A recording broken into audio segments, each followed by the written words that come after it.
Hello बच्चों, कैसे हो आप सब लोग। तो मैं हूँ ज्योति गुप्ता। मैं लेकर आई हूँ कक्षा 7 की साइंस, जिसका चैप्टर है चौथा और हमारे चैप्टर का नाम है ऊष्मा। ठीक है, तो आपका जो चैप्टर है वो 3 पार्ट्स में होगा। पहले और दूसरे पार्ट में मैं पूरा चैप्टर समझाऊंगी अच्छे से। जो तीसरा पार्ट होगा उसमें एक्सरसाइज होगी। ठीक है, और तो चलिए क्लास शुरू करते हैं। पर शुरू करने से पहले एक बात आप अच्छे से देख लीजिए। वो बात ये है कि तो भाई हमें बताना ये है कि आजकल हमारे चैनल पे ना बम्पर ऑफ़र चल रहा है, जिसमें आपको क्या करना है, आपको सिर्फ 1 महीने तक हमारे चैनल को ज़्यादा से ज़्यादा शेयर करना है। एक दिन में कम से कम 15 लोगों को शेयर करना है, 15 ग्रुप्स में शेयर करना है। इससे कम मत करिएगा। इससे कम करेंगे तो आप रैंकिंग में नहीं आएंगे। जो टॉप 10 लोग होंगे जिन्होंने 30 जुलाई तक सबसे ज़्यादा शेयर किए होंगे, उनको ये गिफ्ट्स दिए जाएंगे। और आपको बता दें, इसका जो रिज़ल्ट होगा वो 5 अगस्त को घोषित किया जाएगा। बस इतनी सी जानकारी देनी है, और बाकी की जो डिटेल होगी वो चैप्टर के बाद में बताई जाएगी। ठीक है ना। तो उम्मीद है आपको सबको समझ में आ गया होगा। तो चलिए अपना चैप्टर है वो शुरू करते हैं। हमारे चैप्टर का नाम है ऊष्मा। ठीक है, और बाकी जो क्लासेज हैं आपके अदर सब्जेक्ट आपको प्ले लिस्ट में मिल जाएंगी। तो चलिए क्लास है जो वो शुरू करते हैं। अध्याय 3 में आप पढ़ चुके हैं कि ऊनी वस्त्र जानतीव रेशों से बनाए जाते हैं। तो अध्याय 3 में, इसके पहले वाले लेसन में हमने क्या पढ़ा था, जिसका नाम था रेशों से वस्त्र तक। उसमें हमने पढ़ा था कि जो ऊनी कपड़े होते हैं किससे बनाए जाते हैं, जंतुओं के रेशों से बनाए जाते हैं। आप यह भी जानते हैं कि सूती वस्त्र पादप रेशों से भी बनाए जाते हैं। तो सूती वस्त्र किससे बनाए जाते हैं, पादप रेशों मतलब पेड़ पौधों के जो रेशे होते हैं उनसे बनाए जाते हैं, जैसे कपास और जूट। हम शीतकाल में ऊनी वस्त्र पहनते हैं जो हमें गर्म रखते हैं। तो ठंडियों में हम क्या पहनते हैं, ऊनी कपड़े पहनते हैं जो हमें ठंडा रखते हैं। फिर ये हमें ठंडक का अनुभव कराते हैं। आप यह जानने के लिए अवश्य ही उत्सुक होंगे कि किसी विशेष ऋतु के लिए विशेष प्रकार के वस्त्र ही क्यों उपयुक्त होते हैं। मतलब कि हमें ये जानकर हैरानी होगी कि अलग अलग ऋतुओं के हिसाब से, मतलब गर्मी के हिसाब से हम गर्मी वाले कपड़े, ठंड के हिसाब से ठंड वाले कपड़े, इस तरीके से कपड़े क्यों पहनते हैं। ठीक है, शीतकाल में आप घर के अंदर ठंड का अनुभव करते हैं।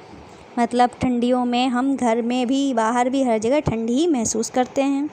यदि आप बाहर धूप में आ जाएं तो गर्मी का अनुभव करते हैं, और अगर आप धूप में जाएंगे तो आप गर्मी का अनुभव करेंगे। ग्रीष्म काल में तो आप घर के अंदर भी गर्मी का अनुभव करते हैं। पर गर्मियों में क्या होता है कि हम घर के अंदर भी गर्मी का अनुभव करते हैं। हम यह कैसे जान पाते हैं कि कोई वस्तु गर्म है या ठंडी है। तो हमको कैसे पता चलता है कि कोई वस्तु जो ठंडी है या गर्म है। हम कैसे पता लगाते हैं कि कोई वस्तु कितनी गर्म अथवा कोई कितनी ठंडी है। तो हम कैसे पता लगाएंगे कि कोई वस्तु है वो कितनी गर्म है अथवा ठंडी है। इस अध्याय में हम इसी प्रकार के कुछ प्रश्नों का उत्तर जानने का प्रयास करेंगे। मतलब ये जो हमारे प्रश्न हैं इनको हम जानने का प्रयास करेंगे इस अध्याय में, जिसमें हमको पता चलेगा क्या होता है गर्म और क्या होता है ठंडा। तो अगली हमारी हेडिंग क्या है, ठंडा और गर्म। क्या है, ठंडा और गर्म। अपने दैनिक जीवन में हम अनेक वस्तुओं के संपर्क में आते हैं। इनमें से कुछ गर्म होते हैं और कुछ ठंडे होते हैं। चाय गर्म और बर्फ़ ठंडी होती है। तो सारणी 4.1 में सामान्य उपयोगी वस्तुओं की सूची दी गई है।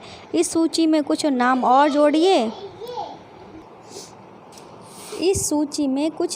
जोड़िए। इन वस्तुओं को गर्म और ठंडी के रूप में चिन्हित करना है। तो मतलब क्या कह रहे हैं कि हमारे जो दैनिक जीवन में कुछ चीज़ें हमें संपर्क में आती ही रहती हैं। जैसे कुछ चीज़ें गर्म होती हैं, कुछ चीज़ें ठंडी। जैसे कि अगर हम गर्मियों में हैं तो हम ठंडा पानी पीते हैं, वो ठंडा है। ठीक है, और गर्म की बात करते हैं तो चाय पीते हैं तो वो चाय गर्म ही पी जाती है। मतलब कई चीज़ें ऐसी जो होती हैं जो हमारे दैनिक जीवन में काम आती हैं ठंडे और गर्म के रूप में। हम देखते हैं कि कुछ वस्तुएं ठंडी हैं जबकि कुछ गर्म हैं। आप भी जानते हैं कि कुछ वस्तुएं दूसरी वस्तुओं की अपेक्षा अधिक गर्म होती हैं, जबकि कुछ जो होती हैं वस्तुएं दूसरों की अपेक्षा अधिक ठंडी होती हैं। हम कैसे ज्ञात करते हैं कि कोई वस्तु दूसरी वस्तु की अपेक्षा अधिक गर्म है? प्रायः हम इसका पता वस्तुओं को स्पर्श करके करते हैं, परंतु क्या हमारी स्पर्श इंद्रियां विश्वसनीय हैं? आइए जानते हैं। मतलब क्या होता है कि हमारे दैनिक जीवन में जो होती कई वस्तुएं तो आती हैं, पर कभी कभी ऐसा भी हो जाता है कि हमको पता करना होता है कि एक वस्तु दूसरी वस्तु से कितनी गर्म है या ठंडी है। तो हम उसको कैसे पता करते हैं? छू के पता करते हैं। अब ये कह रहे हैं ना, हमारे जो ज्ञानेंद्रियाँ कितनी होती है? 5। तो स्पर्श करके ही पता करते हैं। तो ये हमको कैसे पता चलता है? त्वचा से पता चलता है। त्वचा भी हमारी एक ज्ञानेंद्रिय है। अब ये कह रहे हैं कि जो हमारी त्वचा जो पता कर रही है कि मान लो 2 चीज़ हैं, एक गिलास में हल्का गर्म पानी है और दूसरे गिलास में उससे ज़्यादा गर्म पानी है। तो हमने छूकर तो स्पर्श करके हमने पता कर लिया कि किस गिलास में ज़्यादा है। तो अब ये बात सही है कि नहीं है, इस बात की जांच कैसे करेंगे? इस बारे में ये बात कर रहे हैं। अब यहाँ पे ये कह रहे हैं आपको परामर्श दिया जाता है कि बहुत अधिक गर्म वस्तुओं को ना छुएं, मोमबत्ती की ज्वाला और स्टोव को छूते समय सतर्क रहें। मतलब क्या करना है आपको? भाई अगर प्रयोग भी कर रहे हैं आपको सतर्क रहना है, मतलब ध्यान देना है कि आप जले ना। फिर यहाँ पे कह रहे हैं गर्म और ठंडी वस्तुएं। आइसक्रीम जैसे कि ठंडी होती है तो शीतल या ठंडे पे निशान लगा दो। चाय के प्याले में रखी चम्मच, तो चाय जो हमारी गर्म होती है तो वो भी हमारी गर्म ही हो जाएगी। फलों का रस हमारा कैसा होता है? ठंडा होता है। तलने के लिए उपयुक्त किसी बर्तन की हत्ती, तो वो भी हमारी ठंडी होती है। ठीक है, वो हाथा जो होता है वो लकड़ी का होता है, इसलिए वो ठंडा होता है। और जो जिससे हम तलते हैं आगे का हिस्सा जो होता है जिससे हम निकालते हैं, ठीक है, वो गर्म होगा। फिर इन्होंने क्रियाकलाप दिया है, देखते हैं क्रियाकलाप क्या है। तो इन्होंने क्रियाकलाप दिया है जैसे कि इन्होंने 3 पात्रों में पानी के ताप का अनुभव करना है। ये A है, ये B है और ये C है। तीनों में हमें अनुभव करना है। 3 पात्र क्या कह रहे हैं? 3 पात्र अथवा बर्तन लीजिए, इस पर A, B, C नामांकित कीजिए।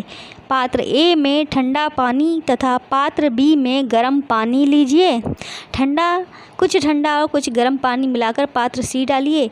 अब अपने बाएं मतलब पात्र A में क्या लिया है? ठंडा पानी लिया है। पात्र B में गर्म पानी लिया है। पात्र C में दोनों को मिला दिया है। अपने बाएं हाथ को पात्र A में तथा दाहिने हाथ को पात्र B में डालना है और दोनों हाथों को 2-3 मिनट तक पात्रों में डूबे रखने देना है। अब हाथों को पात्र C में डुबोइए। क्या आप दोनों पात्रों को एक जैसा अनुभव होता है? ये हमको बताना है। सुनिश्चित कीजिए कि पानी इतना गर्म ना हो कि हाथ जल जाए। मतलब पानी आपको इतना गर्म रखना है कि आपका हाथ ना जले। तो इन्होंने क्रियाकलाप में क्या कहा है? दायां हाथ पात्र A में डालना है, बायां हाथ पात्र B में डालना है, फिर 2-3 मिनट के लिए डाले रखना है, फिर पात्र C में डाल देना है। ये कह रहे हैं। अब बूझो क्या कहता है, देखते हैं। मेरा बायां हाथ कहता है कि मग C में पानी गर्म है तथा दाहिना हाथ उसी पानी को ठंडा बताता है। मैं क्या निष्कर्ष निकालूं? मतलब कि दोनों हाथ जो थे पानी के सबसे पहले अलग अलग पानी में डाले थे। एक में ठंडा डाला था, एक में गर्म डाला था। फिर दोनों हाथों को निकाल कर हमने जो नॉर्मल पानी था उसमें डाल दिया, ठीक है, जिसमें हमने ठंडा और गर्म पानी दोनों डाल दिए थे। तो दाएं हाथ जिसमें ठंडा था पानी, ठीक है, उस पानी में हाथ डालते हैं तो उसको गर्म लगता है, और जो हाथ मेरा गर्म पानी में था उस हाथ को वो पानी ठंडा लगता है। तो ये बूझो कह रहा है कि मुझे तो समझ में नहीं आ रहा मैं ठंडा समझूँ या गर्म समझूँ। तो बूझो की उलझन यह दर्शाती है कि यह निश्चय करने के लिए कि कोई वस्तु गर्म है या ठंडी हम अपनी स्पर्श इंद्रियों पर विश्वास नहीं कर सकते, या हमें कभी धोखा दे सकती है। मतलब इन्होंने कहा है कि कभी कभी जो हमारी स्पर्श इंद्रियां जो होती हैं उन पर हमें विश्वास नहीं करना चाहिए। वो कभी कभी हमको गलत बता सकती हैं, जैसे कि अभी हुआ, क्योंकि अब हमारा जो स्पर्श इंद्रियां थी वो हमारे माइंड को कंफ्यूज कर रही थी कि पानी वो ठंडा है या गर्म है। इसीलिए इन्होंने ये निष्कर्ष निकाला है। तब हम यह कैसे ज्ञात कर सकते हैं कि कोई वस्तु वास्तव में कितनी गर्म है? किसी वस्तु की उष्णता की विश्वसनीयता विश्वसनीय माप उसके ताप से की जाती है। ताप मापने के लिए उपयोग की जाने वाली युक्ति को क्या कहते हैं? तापमापी या थर्मामीटर कहते हैं। मतलब क्या करना होगा, इसके लिए हमें ताप मापना होगा। ताप मापने के लिए क्या करना होगा? हमें थर्मामीटर या तापमापी का यूज करना होगा। तो ताप मापन। बीच में आपको बस 30 सेकंड के लिए एक बात बताना चाहते हैं कि आपने अगर हमारे चैनल को सब्सक्राइब कर लिया है, थैंक यू। अगर नहीं किया है तो जल्द से जल्द कर लीजिए। और आपको अगर और बाकी की क्लासेस देखनी है तो आप प्लेलिस्ट में जाकर देख सकते हैं। और जब आप चैनल पे जाएंगे आपको हमारे 3 और चैनल मिलेंगे। पहला है जोजस किड्स मस्ती, दूसरा है जोजस क्राफ्ट ज्वेलरी, तीसरा है जोजस क्राफ्ट। आपको ये चैनल भी सब्सक्राइब करने हैं। ये क्रिएटिव चैनल हैं जो आपके माइंड को बूस्ट करेंगे, ठीक है। तो इन चैनल्स में क्या है मैं आपको बाद में बताऊंगी। पहले अपना चैप्टर जो है वो कंप्लीट कर लेते हैं। तो चलिए आइए मापन क्या होता है देखते हैं। क्या आपने कोई तापमापी देखा है? याद कीजिए, जब कभी आपको या आपके परिवार में किसी को बुखार चढ़ा था तो टेम्परेचर को थर्मामीटर से मापा गया था। जिस तापमापी से हम अपने शरीर के ताप को नापते हैं उसे डॉक्टरी थर्मामीटर कहते हैं। किसी थर्मामीटर को अपने हाथ में पकड़िए, इसका ध्यानपूर्वक परीक्षण कीजिए। मतलब क्या होता है कि हमने कभी ना कभी तो थर्मामीटर देखा ही होगा, तो उसे क्या कहते हैं? डॉक्टरी थर्मामीटर कहते हैं। फिर ये कह रहे हैं कि यदि आपके पास थर्मामीटर नहीं है तो अपने मित्र के साथ सम्मिलित हो जाइए। डॉक्टरी थर्मामीटर जो है उस चित्र में दिखाए अनुसार उसको देखना है, ठीक है। डॉक्टरी थर्मामीटर ये हमारा डॉक्टरी थर्मामीटर है, ठीक है। और जैसे कि ये जो हमारा ब्लैक कलर की लाइन दिख रही है, इसी के हिसाब से हमारा बुखार वगैरह चढ़ता है, उसी से हमको पता चलता है। फिर यहाँ पे लिखा है डॉक्टरी थर्मामीटर में एक लंबी, बारीक तथा एक समान व्यास की कांच की नली होती है। इसके एक सिरे पर एक बल्ब होता है। बल्ब में पारा भरा होता है। बल्ब के बाहर नली में पारे की एक पतली चमकीली धारी देखी जाती है। मतलब कि डॉक्टरी जो थर्मामीटर होता है एक लंबी और बारीक एक समान व्यास की कांच की नली होती है। ये किसकी होती है? कांच की नली होती है। और इसके एक साइड बल्ब होता है जिसमें क्या होता है, ये जो हमको सिल्वर कलर का दिख रहा है वो उसमें पारा भरा होता है, ठीक है। और ये जो पतली जब हमारा यानी जब हम किसी का ताप नापते हैं तो जो हमारा टेम्परेचर बदलता है तो ये जो एक धारी बना लेती है चमकीली कलर की, ठीक है, जिसमें इसमें ब्लैक दिखाया गया है। यदि पारे की यह धारी आपको ना दिखाई दो तो थर्मामीटर को थोड़ा थोड़ा घुमाइए जब तक कि आपको उसमें धारी ना दिखाई देने लगे। थर्मामीटर पर आपको ताप मापने का एक मापक्रम भी दिखाई देगा। उपयोग किए जाने वाला यह तापक्रम सेल्सियस स्केल या डिग्री सेल्सियस द्वारा दर्शाते हैं। मतलब क्या होता है कि जब अगर आपको दिखाई नहीं दे रहा है, ये पतली दो धारी दिखाई गई है ये ब्लैक कलर की, तो आप इसको थोड़ा सा घुमा सकते हैं तो आपको ये हल्की सी चौड़ी दिखने लगेगी, ठीक है। और इसका जो तापक्रम होता है किसमें? डिग्री सेल्सियस में होता है, ठीक है, या सेल्सियस स्केल द्वारा नापते हैं। तो यहाँ पे बूजो क्या कहता है बूजो दुविधा में है कि चित्र 4.2 में दर्शाए गए 2 मापक्रमों में से वह किसे पढ़े। पहली ने उसे बताया कि भारत में हमने सेल्सियस स्केल को अपनाया है। तो किसको अपनाया है? भारत में हमने सेल्सियस स्केल को अपनाया है और हमें इसी स्केल का उपयोग करना चाहिए। दूसरा मापक्रम फ़ारेनहाइट है जिसे डिग्री फ़ारेनहाइट कहते हैं, जिसका परिसर 94 से 108 डिग्री तक है। इसे पहले प्रयोग किया जाता था। इसे कब प्रयोग किया था? पहले इसका प्रयोग किया जाता था, जिसका परिसर क्या होता है? 94 से 108। क्या होता है? 94 से 108 किसका होता है? डिग्री फ़ारेनहाइट का। अब इन्होंने बताया है डॉक्टरी थर्मामीटर में हम 35 डिग्री सेल्सियस से 42 डिग्री सेल्सियस तक के ताप को माप सकते हैं। तो कितने ताप को माप सकते हैं? 35 डिग्री सेल्सियस से 42 डिग्री सेल्सियस तक। अगला क्रियाकलाप हमारा है थर्मामीटर से ताप मापना। इसमें क्या मापते हैं? आइए यह सीखें कि थर्मामीटर को कैसे पढ़ा जाता है। सबसे पहले किन्हीं 2 क्रमागत, ठीक है, क्या क्रमागत? मतलब एक के बाद एक क्रमागत बड़े चिन्हों द्वारा निरूपित ताप के अंतर को नोट कीजिए। इन दोनों चिन्हों के बीच के भागों की संख्या, ठीक है, जिन्हें छोटे चिन्हों द्वारा दर्शाए गए हैं, को नोट कीजिए। मान लीजिए कि 2 बड़े चिन्हों के बीच 1 डिग्री का अंतर है। इन चिन्हों के बीच 5 भाग हैं, तब एक छोटे भाग का मान 1/5 डिग्री होगा, अर्थात 0.2 डिग्री होगा। ठीक है, उन्होंने थर्मामीटर से नापने के लिए बताया है। ठीक है, आइए आपको दिखा देते हैं। ठीक है, जैसे कि उन्होंने 36 से 37 दिखाया है, यहाँ पे 36 से 37 दिखाया है, तो इसके और इसके बीच में 5 हैं और इसके बीच में 5 हैं। ठीक है, और एक जो छोटी जो लाइन है, 2 छोटी जो लाइन है, इनके बीच में 1 डिग्री होता है। ठीक है, ये बता रहे हैं ये। फिर आइए आगे देखते हैं, आगे क्या कहते हैं ये।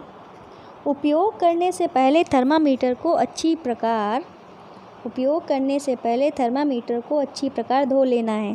धोने के लिए किसी प्रतिरोधी मतलब रोगाणुनाशक घोल का उपयोग करना सुरक्षित होगा। मतलब ऐसी चीज़ में हमको धोना होगा जो रोगाणुनाशक हो। अब इसे अपने हाथ में कसकर पकड़िए, कुछ झटके दीजिए। झटके देने से पारे का तल जो है नीचे आ जाएगा। सुनिश्चित कीजिए कि यह 35 डिग्री सेल्सियस से नीचे आ गया है। अब थर्मामीटर के बल्ब को अपनी जीभ के नीचे रखिए। तो क्या करना है, हमको इसको धो लेने के बाद अच्छे से उसको क्या करना है, झटके से हमें हिलाना है। फिर जब वो पारे का तल 35 डिग्री सेल्सियस से नीचे आ जाएगा तब हमें क्या करना है, अपनी जीभ के नीचे रखना है। 1 मिनट के पश्चात थर्मामीटर को बाहर निकाल देना है। उसका पाठक्रम जो है वो नोट कर लेना, मतलब उसमें कितनी रीडिंग आई है वो हमको नोट कर लेना है। यह आपके शरीर का ताप है, जो नोट करेंगे वही हमारे शरीर का ताप होगा। ताप को सदैव इसके मात्रक मतलब डिग्री सेल्सियस के साथ व्यक्त करना चाहिए। मतलब जब भी हम ताप लिखेंगे तो उसे डिग्री सेल्सियस में लिखना ज़रूरी है। अपने शरीर का ताप कितना नोट किया आप बताइए। मतलब आपको एक क्रियाकलाप करना है, अगर आपने नोट किया है तो कमेंट कर दीजिएगा। ठीक है, कोई दिक्कत नहीं है। मानव शरीर का सामान्य ताप 37 डिग्री सेल्सियस है। ध्यान दीजिए कि ताप को इसके मात्रक के साथ व्यक्त किया जाता है। तो वही बात इन्होंने बताई है, ताप के जो मात्रक होता है उसके साथ ही व्यक्त किया जाता है ताप को। फिर पहली कहती है, पहली ने अपने शरीर का ताप मापा। वह चिंतित हो गई क्योंकि यह ठीक 37 डिग्री सेल्सियस नहीं था। तो मतलब वह थोड़ी दुखी हो गई। हमारे शरीर का ताप मतलब इसके शरीर का ताप जो था 37 डिग्री सेल्सियस नहीं था, तो इसलिए वो थोड़ी परेशान हो गई। आइए पहली को विश्वास दिलाएं कि उसके साथ कोई समस्या नहीं है। मतलब वो सोच रही थी कि एग्जैक्ट 37 डिग्री होना चाहिए, पर ऐसा नहीं होता है कि एग्जैक्ट 37 डिग्री ही हो। तो वो इसलिए परेशान हो गई क्योंकि उसका 37 डिग्री सेल्सियस नहीं आया था। ठीक है, तो इन्होंने बताया है कि ये पहली को जो समझाएं कि ऐसा कुछ नहीं है कि तुम्हें परेशान होने की ज़रूरत नहीं है। तो क्रियाकलाप इन्होंने दिया है, डॉक्टरी थर्मामीटर की सहायता से अपने कुछ मित्रों के शरीर का ताप मापना है। ठीक है, कुछ मित्र जो हमारे हैं उनके शरीर का ताप नापना है। अपने प्रेक्षण को क्या करना है, हमें सारणी में नोट करना है। ठीक है, फिर क्या करना है, फिर यहाँ पे कुछ बातें बताई गई हैं। डॉक्टरी थर्मामीटर उपयोग करने के लिए आवश्यक सावधानियाँ। पहला है, थर्मामीटर को उपयोग से पहले उपयोग करने के पश्चात क्या करना चाहिए, धोने के लिए प्रतिरोधक मतलब एंटीसेप्टिक घोल का अच्छा उपयोग जो होता है अच्छा रहता है। मतलब कि थर्मामीटर को प्रयोग करने से पहले और प्रयोग करने के बाद क्या करना चाहिए, उसको एंटीसेप्टिक जो घोल होता है उसमें धो लेना चाहिए। दूसरा ये पॉइंट बताते हैं, सुनिश्चित कीजिए कि उपयोग से पहले पारे का तल जो है 35 डिग्री सेल्सियस से नीचे हो। मतलब प्रयोग करने से पहले जो पारा है 35 डिग्री सेल्सियस से नीचे होना चाहिए। तीसरा कह रहे हैं, थर्मामीटर को पढ़ते समय पारे का तल दृष्टि रेखा की सीध में होना चाहिए। मतलब पढ़ रहे हैं तो पारे का जो तल होता है वो सामने की ओर होना चाहिए, मतलब चमकती हुई रेखा हमारे सामने होनी चाहिए। फिर अगला है, थर्मामीटर का सावधानी पूर्वक उपयोग करना चाहिए। किसी कठोर वस्तु से टकराने पर यह टूट सकता है। मतलब वो शीशे का होता है, मतलब उसके प्रयोग करते समय उसको सावधानी रखनी चाहिए। और आपको बता दें, अगर वो टूट जाता है तो पारा जो टूट जाता है वो पारा हमारे लिए हानिकारक होता है। उसको हाथों से तो बिल्कुल नहीं छूना चाहिए, उसे किसी चीज़ से अपने बिना हाथों को टच किए उसको उठाना चाहिए उस पारे को। ठीक है, और पारा जो उठाएंगे ना वो छोटी छोटी बॉल्स के रूप में परिवर्तित होगा, तो उसे आप ना करिए। अगर कभी गलती से टूट भी जाता है तो अपने घर में किसी बड़े से कहिए कि वो उठाएं, आप मत छूइएगा।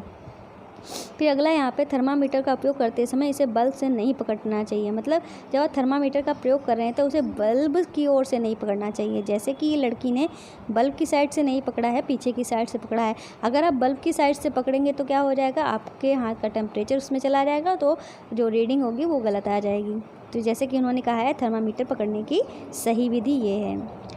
फिर उन्होंने कुछ विद्यार्थियों के शरीर के ताप, जैसे कि यहाँ पे नाम नोट किया, उनका शरीर का ताप कितना है वो करना है। फिर यहाँ पे लिखा है क्या प्रत्येक विद्यार्थी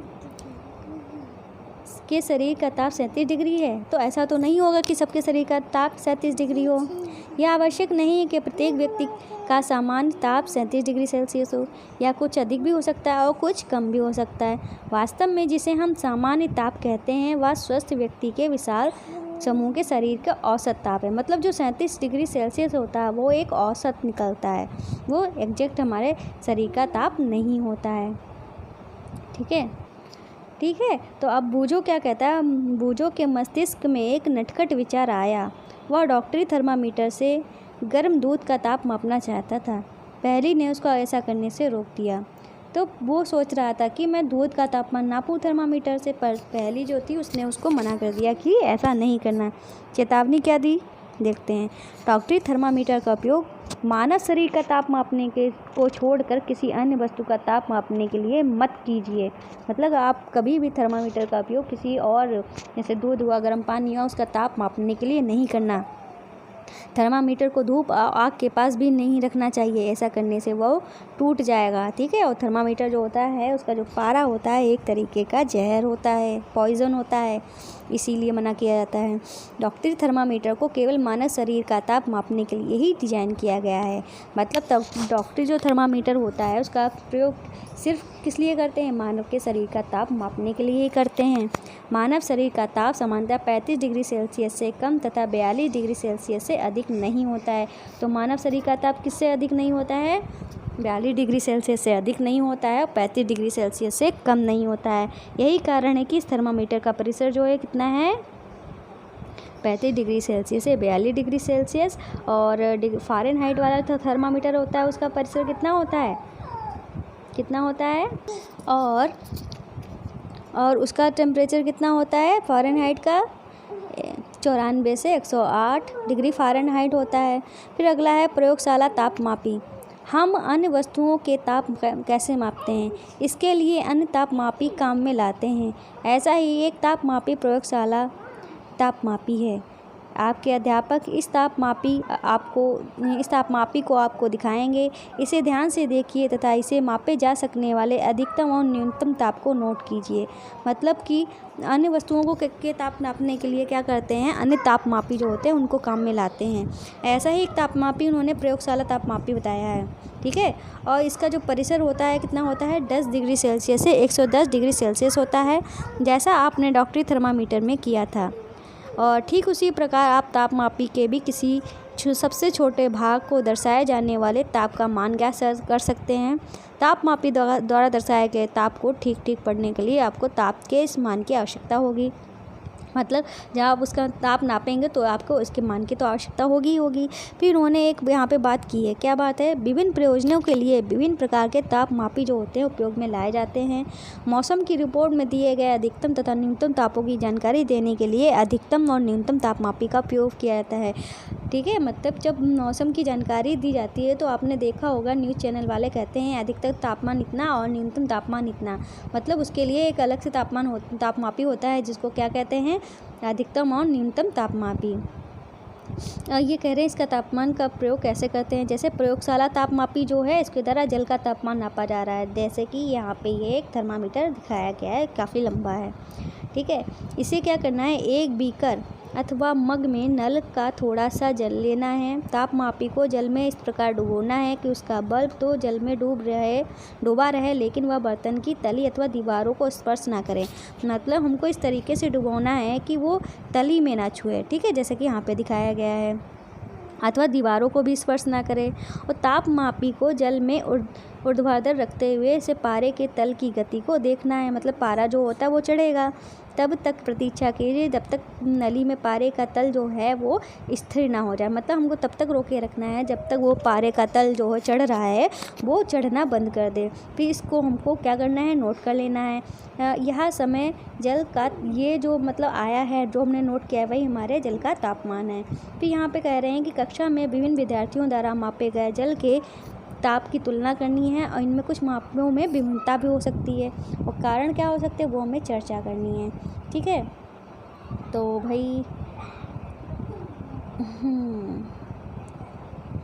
भाई आगे का जो चैप्टर है वो नेक्स्ट वीडियो में पढ़ाएंगे। ठीक है, तो आज की वीडियो में बस इतना ही है। तो जाने से पहले बस आपको एक बात कहनी है कि तो क्या करना है भाई, मैं आपसे गुरु दक्षिणा मांग रही हूँ। गुरु दक्षिणा में आपको क्या देना है, आपसे किसी तरह का कोई पैसा नहीं लेना है। बस आपको हमारे चैनल को सब्सक्राइब करना है और ज़्यादा से ज़्यादा शेयर करना है। और आपके जो क्लासेस हैं हमारे प्लेलिस्ट में मिल जाएंगी अदर सब्जेक्ट की, तो अगर देखना चाहते हो तो चैनल की प्लेलिस्ट में जाकर देख लीजिएगा। ठीक है, तो जाने से पहले एक बात इम्पॉर्टेंट है वो भी देख के जाइएगा। तो भाई आपको ये इम्पॉर्टेंट बात ये बतानी है कि जो हमारा चैनल है इस पर एक ऑफ़र चल रहा है। क्या करना होगा आपको, सिर्फ 1 महीने तक आपको हमारे चैनल को हर दिन कम से कम 15 ग्रुप्स में शेयर करना होगा। शेयर करने के बाद क्या होगा कि जिसके 1 महीने में सबसे ज़्यादा शेयर होंगे, ठीक है, उनको ये गिफ्ट मिलेंगे। गिफ्ट कुल 10 लोगों को मिलेगा, उनकी रैंकिंग के हिसाब से मिलेगा। और आपको बता दें रैंक उन्हीं की बनेगी जो 1 दिन में 15 से ज़्यादा शेयर करेंगे। जो 15 से कम शेयर करेगा, चाहे 14 ही कर रहा हो, तो वो रैंकिंग में नहीं आएगा। तो अगर आप रैंकिंग में आना चाहते हैं तो 15 से ज़्यादा लोगों को शेयर करिएगा 1 दिन में, और 15 से ज़्यादा कर सकते हैं। ठीक है, तो अगर आप ये फ्री में गिफ्ट चाहते हैं तो भाई हमारे चैनल को ज़्यादा से ज़्यादा शेयर करिए। तो ये तो हो गई भाई, और इसका रिज़ल्ट जो होगा 5 जुलाई को होगा। और आपको बता दें, जब आप हमारे चैनल को जाएंगे, आपने अगर सब्सक्राइब कर लिया होगा उसके लिए थैंक यू, नहीं किया है तो कर लीजिए। तो भाई हमारे चैनल पे जाने के बाद प्लेलिस्ट में जब जाएंगे तो आपको आपके सब्जेक्ट की जो क्लासेज हैं वो मिल जाएंगी। और फिर आप जब चैनल पे जाएंगे तो आपको हमारे बाकी के अदर 3 चैनल मिल जाएंगे। पहला है जोजस किड्स मस्ती, दूसरा है जोजस क्राफ्ट ज्वेलरी, तीसरा है जोजस। इन चैनल्स को भी सब्सक्राइब कर लीजिएगा। ये चैनल क्रिएटिव चैनल है जो आपके माइंड को बूस्ट करेंगे, आपको क्रिएटिव बनाएंगे। ठीक है, क्रिएटिव होना भी एक कला है जो आपको माइंड को बढ़ाती है। तो इन चैनल्स में क्या है, पहला चैनल है जोजस क्राफ्ट ज्वेलरी, जिसमें आप सुंदर सुंदर प्यारी प्यारी ज्वेलरी बना सकते हो बहुत ही आसान तरीके से, बहुत ही कम समय में। और दूसरा जो चैनल है जोजस किड्स मस्ती, जो बच्चों के लिए चैनल है, जिनमें उन बच्चों को सिखाया जाता है कि कैसे क्या उनको एक साथ कैसे सिखाया जाए। और तीसरा जो चैनल है वो है जोजस क्राफ्ट, इसमें आप घर बैठे प्यारी प्यारी सुंदर सुंदर चीज़ें बना सकते हो घर की बेकार चीज़ों से, जैसे शादी के कार्ड हुए, नैपकिन, टिश्यू पेपर हुए, इनसे। ठीक है, तो भाई ये तो बात हुई हमारी। और दूसरी बात ये है कि भाई हमारी गुरु दक्षिणा में आपको क्या करना है, गुरु दक्षिणा में हमारे चैनल को आपको सब्सक्राइब करना है। तो गुरु दक्षिणा देना आपको ज़रूरी है। ठीक है भाई, पैसा नहीं मांग रहे, बस इतना कह रहे हैं कि हमारे चैनल को सब्सक्राइब कर लीजिए और डेली पढ़ते रहिए। वीडियो पसंद आई हो तो लाइक करके जाइएगा और ज़्यादा से ज़्यादा शेयर करिए, और बेल आइकन को हिट करना ना भूलिएगा, जिससे आपको नोटिफिकेशन इसी से मिलते हैं, ताकि आपको हमारी क्लासेस का पता चलता है। तो भाई आज की वीडियो में बस इतना ही, मिलते हैं नेक्स्ट वीडियो में, तब तक के लिए बाय बाय।